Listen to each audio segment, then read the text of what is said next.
God didn't say manage your fear, He said do not fear. अब जानते हैं परमेश्वर ने ये नहीं कहा कि भय के साथ काम चला लो, उसने कहा मत डरो. मत डर, कोई और ऑप्शन नहीं है. No other option. उसने कहा थोड़े टाइम के लिए डर ले, He didn't say be afraid for a little time, for some मत time. डर. Do Don't be not afraid. fear. मत Do not fret.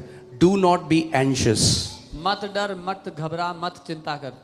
डर के ऊपर ओवरकम कैसे करना है. How to overcome fear. और फिर जैसे मैंने आपको बोला, वो कोई मैजिक नहीं है कि आपने एक बार प्रार्थना करी, वो लाइफस्टाइल है. आपको सीखना पड़ेगा. जैसे डरना सीखा है वैसे ही ना डरना भी सीखना पड़ेगा. And as I said, it's a lifestyle. It's not a magic. As you have learned to be afraid, as you learn to fear, similarly you'll have to learn not to be afraid.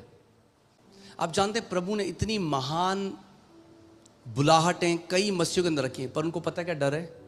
वो boat से बाहर नहीं निकलना चाहते हैं. क्योंकि क्या डरते हैं कि अगर बाहर पांव रखा तो डूब जाएंगे.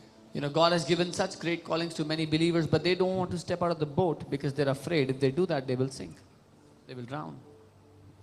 कई कलीसियां हैं जिनको 10 गुना बढ़ जाना था, मगर वो 50 साल से उसी बिल्डिंग में है 100 लोगों की, क्योंकि डरते हैं कि किराया कहाँ से देंगे. Many churches were supposed to grow 10 times, but they are still in that same old building because they're afraid how will we pay the rent. And कई they're stuck. बिजनेसेस को 1000 गुना बढ़ जाना चाहिए था, मगर डरते हैं. Many businesses should have grown 1,000 times, but they're afraid. इसका मतलब मैं ये नहीं कह रहा हूँ आप रेकलेस हो जाओ. I'm not saying you do ambition that. की बात नहीं कर रहा. अगर प्रभु की आवाज आ गई, अगर प्रभु ने बोल दिया तो वही चाहिए बस, और कुछ नहीं चाहिए. If you heard the voice of God, then that's what we want, nothing else.